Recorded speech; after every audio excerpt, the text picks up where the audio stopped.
Hello and welcome to the Inspired Living podcast with Ellen Broderick. Each week we delve into a conversation with an individual who has found their passion and is pursuing it. This week, it is my great pleasure to have Barbara Broderick on the show. As you might suspect, Barbara is a close relative. Her husband, Frank, and my father were brothers, and so it is my good fortune to have known Barbara for my entire life.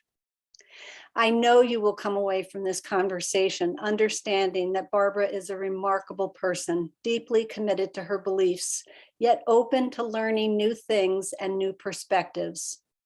A perfect example of this came yesterday when I asked Barbara if I could interview her, and she was willing to do it. Throughout my lifetime, Barbara has kept herself well informed of the pressing issues of the time and done her part to bring injustice to the attention of others. Barbara had a career as a librarian. She is a mother, a grandmother, and a great-grandmother. She loves her family in a way that we wish all family members around the world could feel from their matriarch. And she loves her friends, holding them all close in her heart. Barbara, it is a great pleasure to have you here today. Thank you, Ellen. That's a lovely introduction. Well, thank you. It was an easy one to put together in many ways because I feel very much what I have said in it. So, Barbara, today I would like to focus a lot of the conversation on your activism. And I wondered if you have a sense of where in your life you first were aware of the importance of bringing your voice to issues that you felt were in need of it in the world. Interesting reflection, because as I turned to be 93 years old, which I never expected to do, I'm more and more convinced that my father's death when I was 6 was very formative. I grieved so much that in the second grade they were alarmed about my mental health, which was probably a good idea. But at 8 years old, or whatever second grade was, it was not in my circle of concerns. I don't, and not that he was a great outgoing person. He was wrapped up in his researches on poisons in hair dye, for one thing. And mother was, of course, the mother of 4, a former nurse. But I don't think that explains my passion necessarily for politics and for having books and children together. And I do remember going into the Catholic school in Exeter, New Hampshire, where the school had no library. And I just couldn't believe that could happen. So I started one, and that was fun. And some of the people that my children are still in touch with remember that library and remember my being the librarian, which is, of course, very nice for the ego, and just a nice memory to have. When we were in Boston, I worked with a much bigger library, a professional library, and helped grow the library. This was a K through 8 school where Anne ultimately went to 7th and 8th grade. Anne being your youngest. Yes. The boys were too old. Jamie was at English High, 9th grade. Joe was in English High, something else. And Tom was a senior at English High. So Joe must have been a junior or a sophomore. Joe didn't last there, but he went on to a private school. It's very mixed. So the question doesn't exactly have an answer from me, but having people have books, children have books was very important. Absolutely, the same as vaccines. So that's sort of where the library part came. And we were volunteers. In the city of Boston in 1973 on, the public schools were filled with volunteer librarians, which is an incredible insult in my view. They all should have been publicly trained in library science, and in the attitudes of openness and no borders for learning. But that was not the case. I think maybe it's better now, but I'm not even sure of that. It's just interesting that people don't seem to think that a library is an important access for kids to learn. However, it is, and they will find out eventually whether school principals care or not. It's interesting that you talk about the politics, because that's overwhelming now. I, for one, cannot believe that Adlai Stevenson not being president in the 50s was a good idea. But my brother-in-law said, your Uncle Joe said, Adlai Stevenson was a very tentative man. He couldn't make up his mind. He would not have been a good president. He was not decisive enough. He was always seeing too many sides. But I didn't know that. And walking home from a party after the election, I was crying, actually, and Frank laughed, and I thought, don't you dare laugh at me for this. But he said, Adlai Stevenson ratified the New Deal. He was the one that took over after FDR and Harry Truman and never opened up the question about whether the New Deal was a good idea. So it became part of our lives very well early in the years from when it was designed by FDR and Harry Truman.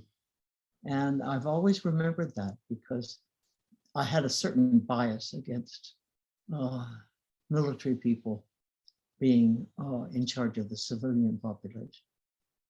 I'm going to learn to unlearn that, but I haven't totally unlearned it yet.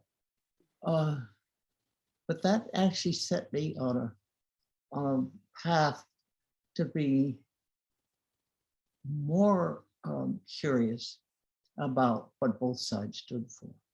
And I never connected with Republicans, though one of my bridesmaids became the AG in Iowa later on in her life. It's interesting for me to rethink politics and activism. And I'm never going to run for anything. Well, I'm not going to run for anything at 93, but I know what kind of person I want to represent me, and I work for it, and that's satisfying.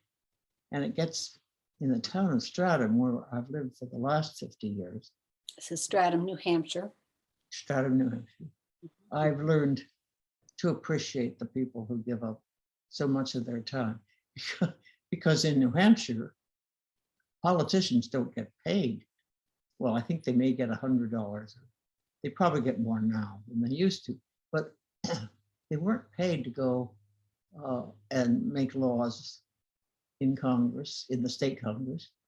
The governor is paid, of course, but the Senate is not paid and the House is not paid. And it's large. It's 400. We have the largest Congress we have the largest political body in the United States, I think. So helping people make good laws is very persuasive. So I want to do that.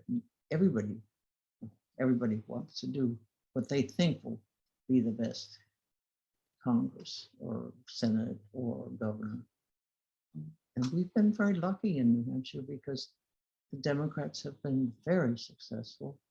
And I think they probably influence the Republican Party in this state to be slightly less. No, I can't say slightly anything because it's right now, it's a little bit prehistoric, the makeup of the House. I just think people ought to be really involved in who represents them, who makes the rules for them, and how they do it. So politics is a natural if you're going to care about where you live and how you live in this time. Yeah. Certainly in this time. And my understanding is that you also, at one point, went to jail for your taking a stand. Am I right about that? No, I didn't. We didn't go to jail. Okay. We were protesting the School of the Americas at Fort Bragg in Georgia. I think it was Fort Bragg. Gosh, I could be wrong on that. We used to go down and say it's wrong for the United States to train a military to kill their own people, which is what El Salvador, Guatemala, and I don't know how widespread it was, but it was pretty horrendous that we were training troops to go kill their own people. Well, never mind having wars. This was, they were killing their own people for political purposes. And that offended many of us, largely a Catholic population. But there were all kinds of Unitarians, everybody in that crowd that protested. And it was an annual thing, and it was something we actually looked forward to. It was a lot of participation. I mean, a lot of shared unity in this fight. Sorry, I had forgotten that. I know Anne was in kindergarten, and she said, "Please don't send my Grammy to jail," something like that. Mm-hmm. Mm-hmm. Surprised her kindergarten teacher. Mm-hmm. So Anne had to explain. We were arrested and we were cited and we had handcuffs just on one arm. But the army was just incredibly polite. Just polite. I couldn't get over how well they were. Which was instructive too. Instructive in what way, Barbara? That they were kind, they were polite, they were good to us. They fed us. I couldn't believe that either. They fed us. And I was there with a good friend, Nora Tucker, and Sophie Burgess. Sophie decided not to protest, but Nora and I were both arrested at the same time. I don't know whether her sons were, she had 4 boys. I don't know whether they were worried about us getting arrested again or not, but currently their kindergarten teachers didn't ask them. right questions, or I'm sure they would have told them. Well, I think they would have told a teacher that their mother was arrested. At any rate, it was a wonderful bonding effort with other people. And it was a time when the Catholic Church was reaching out to oppressed people, which for some reason, the energy behind that kind of died.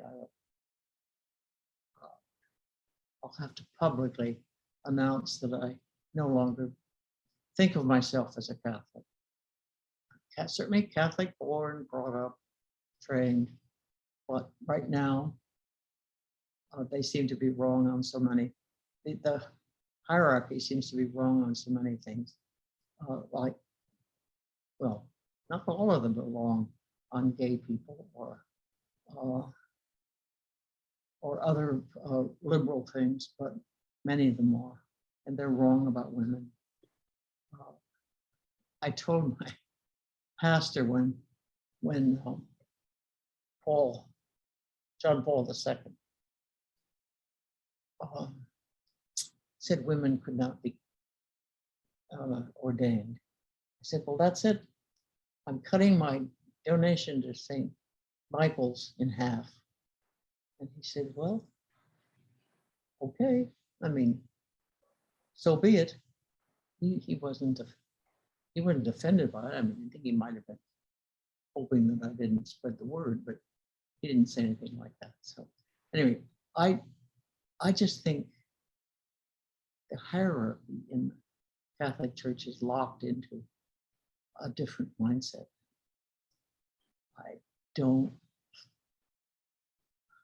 I don't know the God they describe anymore. Mhm. So God is judgmental, partisan, anything but good. So It seems like that's sort of the second loss of a father figure for you, right? I mean, the first one being your real father, and then the representation of the church as a guiding force as well. it's interesting, Ellen. I never thought of it that way. Anyway, the Catholic Church was never as intimate as my father. Yeah. Was he? Even in the 6 years that I knew him, he was very special. And also, he's a quiet man, and and sort of well educated by himself. He'd had polio as a high school child, as a high school student, and managed to get to high school by throwing himself over the pony, having the pony walk up the hill, which is quite a long walk, to this high school, and then he'd get off the horse, and go into his classes. So he couldn't walk as a result of of polio, or he couldn't walk well as a result of it? That was it. I didn't know about polio until one day he was changing his clothes, and I said, "Daddy, your one leg is too thin." And he said, "Yes, because I had polio." And that was okay. That was it. And I didn't know more until much later.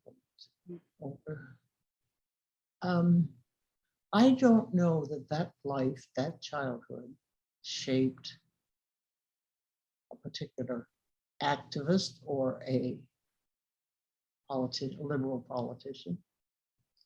It did, but I don't know the factors that might have done that. Except that the deprival of a father figure was pretty severe. And one thing that occurs to me is that as a very young child, then Barbara, you had an experience of deep grief and loss, and the way that may have set you up in the world to be understanding and compassionate of others who were experiencing grief or loss. Well, if trauma is important, that would be a happy explanation. I don't want trauma to happen to everybody, every child. So we need to find another vaccine for how to handle trauma, I guess, or something.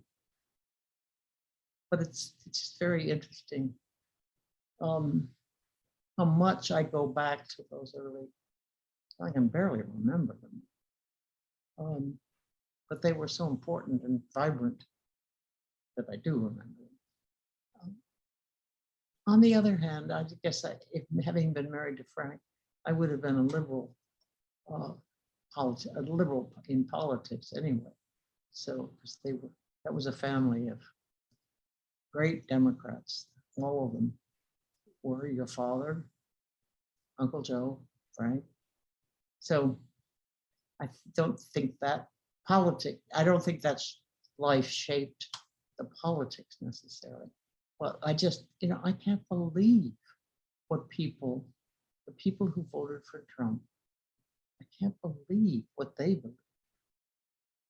And I'm very restless about the future. If some of us, I don't believe a majority voted for him. I do think the Russians may have intervened in the 2016 election because they knew they didn't want Hillary Clinton as the president.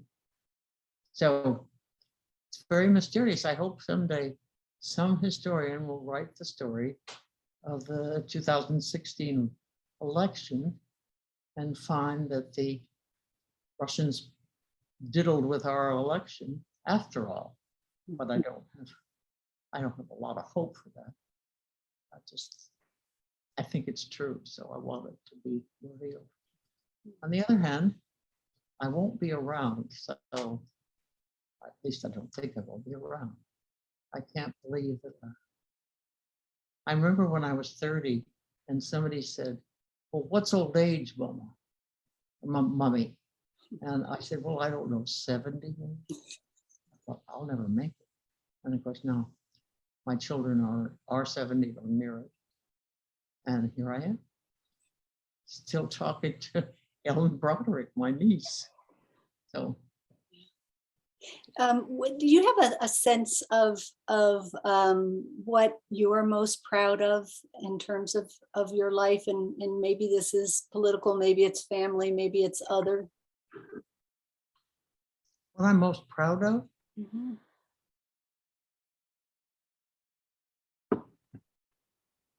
I think it'd have to be the lives my children are living.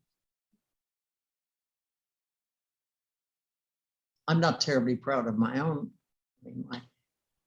my own adulthood just rolled along. Frank would not have been as active as I was in supporting politicians. He thought they shouldn't be asking everyday citizens for money, so he wouldn't have supported them. But I do a lot of giving to politicians because I love the notion that I can help choose a Sherry Beasley in North Carolina, for instance, or somebody like that, and change the direction. I think of voting as just very, very important. My civics class in 7th grade was responsible for that. Now, I know that civics classes can be shaped as being dull or something else, but I was exhilarated by learning all the stuff that went on in the civics class. So well, of course, it was the 1940s. So it's maybe timing, or maybe that one teacher, or it's hard to know, but people don't respect civics as much as they used to. I think there may be listeners who don't know what a civics class is and what kinds of things you might have learned in a civics class. That's also possible. And now say, oh yeah, you learn three equal parts of government. Yeah, I remember that. Well, that isn't all you remember, all you're taught. anyway, so I think having a part of it, what it taught me was you're a part of this structure. So behave as though you are. I'm not sure what it taught me, but I was very engaged in politics. That's partly becoming a Broderick, but it was not just that. It was more than that. My children are very tolerant of my preoccupation with politics. At least I think they're tolerant. Well, I think they, at least in some cases, have followed your lead with that as well. Well, that's great if they have, and they don't pull the plug on the television, which is, now that I am legally blind, even reading the emails on the iPad or on the computer are difficult for me. So it's a loss. That is a terrible loss. So you mentioned your children as something that you can feel really good about, and I just want to say that one thing that is so apparent is that you have fostered in them to go their way. Each of them has a completely different path than the others, and yet they all, I think, are quite true to what is in their heart to do, and how to live in the world in an authentic and caring way. Well, but your grandparents did that to their 3 children. Your father particularly was extremely careful and attentive to his parents. Well, of course, they lived in the same general geography, but I just think he set a model. He may have made them both, the other 2, Joe and Frank, feel guilty, but nice going, Vin, because he did a lovely job with his parents. And as I say, partly geography. But I don't know how some children learn, some children don't. That'd be nice. That'd be a great gift to the population to figure that out. But it'll have to be somebody else, because it's not going to be me. In addition to your children, I was thinking of your friends, and I was thinking particularly of Nora, as someone who, even in our recent conversations, it's quite apparent how much her friendship has meant to you throughout your life. And in addition to that, you might not know that she was very central to educating me and maybe some of my family. Anne was close to Nora on gayness. Her youngest child announced that he was gay. I don't remember when, but he subsequently got married to another man, and they've lived together in Albany with some comfort and advantages and good works. So it wasn't just the one family. Mm-hmm. But Anne was very attentive to Nora's attending to William as much as she did. Now, I think her other sons are great. And I think they're very fond of William. I mean, I think they're very supportive of William and his partner, Greg. But, so she set that not a trend, but a model for loving and accepting a child who has a different sexual orientation in a way that would allow other people to understand and maybe shift their own perspective. Absolutely. She was, I don't think she would have laughed if anybody said, "You're a wonderful teacher, Nora." She really would have laughed hard. Well, because she didn't, well, I don't know. I'm not going to speak about her feelings and anymore, but attitudes. But she was a wonderfully warm person, pretty well self-educated, not formal education. That was very deep. Tut was a great man. Her husband, a pediatrician, and he was a great leveler. He's the only child, which is interesting because he didn't behave like an only child. He was very, very warm and friendly to everybody. Didn't do a lot of judgments. That's pretty nice when that happens. So, she was, there's another woman who was they were a trio of the tribal mothers, which Anne composed, of Nora Tuthill and Nancy Warren and Barbara Broderick. And Anne at least thought all three of them were mothers of a sort. So in teaching, Nancy had 5 kids, I think, and a girl finally. And then, but as she was a teacher, she taught and took care of and was very, very successful at working with kids who were mentally, I never can do the current correct title, but they would be kids who were damaged mentally. Maybe It physically. might be like a mentally challenged diagnosis. Yeah. Yeah.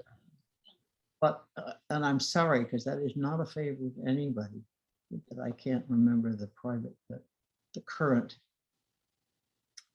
phraseology, but there it is. At 93, something slip out. So tell me something about these 3 mothers that We were good friends, all of us.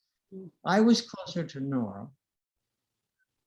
I think I was closer to Nora, possibly, than Nancy, but I'm not sure. And Nancy was not as close to Nora as I was. So I don't know how it comes out, but Anne was affected by both of them. so in a way she had 3 mothers. Well, no, not equal. Not equal. I'm not going to get her up. But for Nora, Anne was a girl. So, well, she had all boys. Nora's daughter-in-law was also a great child, a daughter. So, but Nancy, of course, had her 5th child. Yeah, was a boy. It was a girl. So and her name was Anne. So we finally had to say Anne Warren or Anne Broderick. Nice, wonderful child, and sort of on the same level. Maybe it was the generation, Ellen. I mean, your mother did wonderful painting, potting, and also volunteering. I've forgotten the name of the museum where she. At the cloisters. Yes, at the cloisters. And maybe it was generational. I don't pretend to know. There was always someone. The generational part being the volunteering, or what aspect? Yes, volunteering, reaching out to some other place for some of your energy. Yeah. I think it's incredibly valuable use of energy, because you leave your family behind. You go out into this other world, make acquaintances, make judgments, get information. It's actually quite important to reach out outside of your own home boundaries Mhm. and work with somebody else, somebody different, new. And I don't think it's ever too late to do that. Though I don't think at 93 I'm going to take up any other cause. I am Although I would say that at least during the last election, I could still find your house because it was the one with all of the political signs out front. and I have, and you should get a copy of it. I have a wonderful, I think Vin and your mother were present with those signs. I'm never sure that your mother was a full Democrat, but Neither am I. okay. Anyway, she's there with those signs, and she was a very good sport about having her picture taken. I think Vin was the other family member. Well, she had to be. I mean, she was mired in Democratic politics her whole married life. So, but in any case, she was a very good sport about it that time. Barbara, another way that you influenced me was that you carry if I am not mistaken, you were born and for the most part raised in Iowa, and carry a fierce protection and love of the Midwest. You Yes. know, and sort of a spoke throughout time. You have spoken to the snobbery of the coasts. I'm not sure that you said it that way. It's very good of you. Well, yeah, of course. I mean, I've never heard anybody synthesize it that way. So it's true. But I was growing up in Iowa City, the home of the university, large medical complexes, and then of course ever more central. And now Anne is working in the VA hospital also in Iowa City for the whole state. So but you're right, I'm very happy and proud of Iowa. And remember, we had Harkin and Dole from Kansas, Bob Dole. Yeah. Well, in any case, work on the legislation to protect affected kids who were physically handicapped. I'm sorry, the language is probably all wrong, but kids with crutches, kids with muscular dystrophy, all the kids who weren't without devices were taken care of in their schools. And that was pretty seminal legislation and late. But Harkin was one of our senators at the time. And also we had a lot of Democratic, not that I, bash it. Well, these days I'm happy to bash Republicans, but at those days, they just were different than Democrats were. Now, of course, hard to know what to think of them. Anyway, yes, you're right. Hooray for Iowa. Yay for Iowa. And listen, it has been just such a joy to have this conversation with you. And thank you so much for agreeing to it, and for the Inspired Living podcast with Ellen Broderick. Thank you all for joining this conversation as well. Have a good week. See you next week. Bye, Barbara. Thank you, Ellen.